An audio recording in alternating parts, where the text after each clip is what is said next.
আপনাকে একটা ছবি নিলেন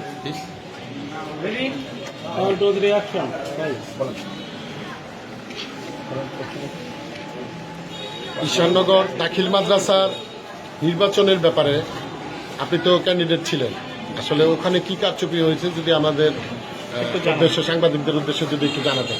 আমাদের ওখানে নির্বাচনে 30 তারিখ নির্বাচনে আমরা গেছি। আমার দুজন প্রস্তাবকারী, একজন সমর্থক প্রস্তাবকারী হয়েছে, অপর ক্যান্ডিডেট হারুন রশিদ হারুনেরও একজন সমর্থক প্রস্তাবকারী সমর্থক হয়েছে। তখন ভোটে গেছে, কিন্তু শিক্ষা অফিসার কোনো ভোট দিতে দেয়নি এবং আমাদেরকে মীমাংসা করতে বলছে এবং বলছে যে 1 বছর হারুন থাকবে, 1 বছর আপনি থাকবে।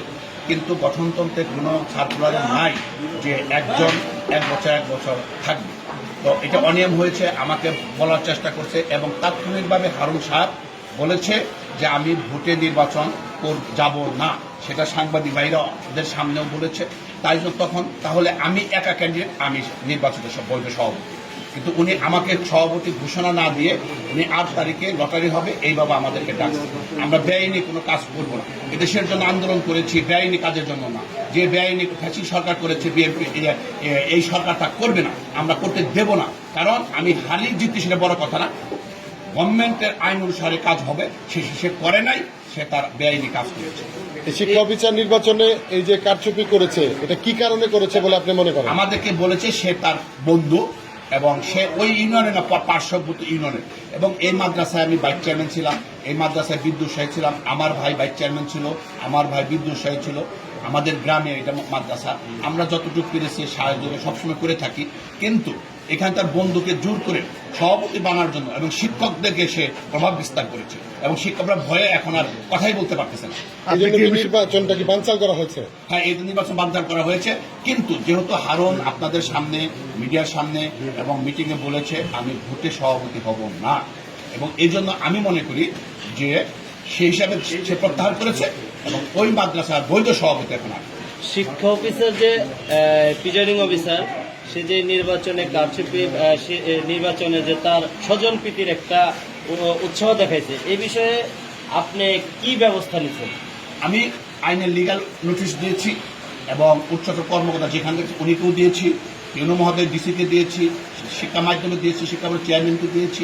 7 দিনের মধ্যে রিপোর্ট না করলে আমি আইনের আশ্রয় নেব, আমি এটার বিরুদ্ধে মামলা করব।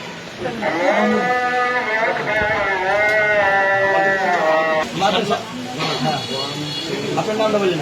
আমার নাম শাহিদুর রহমান শাহিদ, আমি এই শ্যামনগর জেলদা সাহাকারী ইসলামী মাদ্রাসায় সভাপতি প্রার্থী এবং আমি ওখানে নির্বাচন করতে গেছি।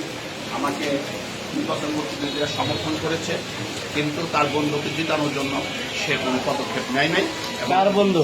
মানে দেলোয়ার হোসেন, মাধ্যমিক শিক্ষা অফিসার, সে বলেছে আমার বন্ধু, আমি তাকে কথা দিয়ে ফেলেছি এবং এবারের জন্য তুমি ছেড়ে দাও। বন্ধুটা হলো হারুন রশিদ, আপনার প্রতিদ্বন্দ্বী? আমার প্রতিদ্বন্দ্বী। আচ্ছা, কিন্তু সে ক্যান্ডিডেট, অপর তার 2টা সমর্থন দেওয়ার সাথে সে ওটা দাঁড়িয়ে বলছে এই মাদ্রাসায় আমি নির্বাচন করে কি করবো, এই সভাপতি হব না। সে মাস্টারদেরকে ওই সভাতেই সে এই মানে চাপ সৃষ্টি করতে থাকে যে মাস্টাররা আমাকে সভাপতি বানায়। আমরা শুনেছি নির্বাচনের দিন 2 ঘন্টা আপনাদের 2 প্রার্থীকে ঘরের ভিতরে রেখে প্রিজাইডিং অফিসার কিছু বলছিলেন, কি বলছিলেন? উনি বলছিল যে এটা আপনারা দুজনের মধ্যে মীমাংসা হয়ে যান, হারুন বড় ভাই, হারুনকে ছেড়ে দেন। পরিশেষে নির্বাচন কমিশনার আপনাদেরকে কি সিদ্ধান্ত দিয়েছে? বললো যে আমি প্রস্তাব দিই, উনি আমাকে প্রস্তাব দিল যে আপনারা এই করেন, এখানে লটারি করি, 1 বছর আপনি থাকবেন, 1 বছর আপনি থাকবেন, 1 বছর হারুন থাকবে। তো আমি বললাম যে গঠনতন্ত্র যেহেতু নাই, আমাকে সময় দিতে বুঝতে হবে, গঠনতন্ত্রের বাইরে আমি, আইনের বাইরে আমি করব। এ বিষয়ে আপনি কি সিদ্ধান্ত নিয়েছেন? আমি নিয়েছি না, এটা হয় না, আমি যেহেতু হারুন সাহেব প্রত্যাহার করছে, সেক্ষেত্রে আমি সভাপতি। এ বিষয়ে কোনো ব্যবস্থা নিয়েছেন কি? আমি অলরেডি আইনে আমার উকিলের মাধ্যমে আমি অলরেডি লিগাল নোটিশ দিয়েছি, যেটা আইনের আশ্রয়। তারপরে যদি কিনা এই লিগাল নোটিশে আমি বিচার না পাই, তাহলে আমি মামলা যাব। লিগাল নোটিশটা কোথায় কোথায় দিয়েছেন? আমি দিয়েছি শিক্ষা অফিসার মাধ্যমিক, ইউনো, ডিসি, মাধ্যমিক ডিসি, বোর্ডের চেয়ারম্যান। এ বিষয়ে আপনি তাদের, এ বিষয়ে আপনার পরবর্তী নির্দেশনা কি? পরবর্তী যদি এটা সমাধান না হয়, আমাকে না করতে, তাহলে আমি মামলা করব। 10 লাখ টাকা এটা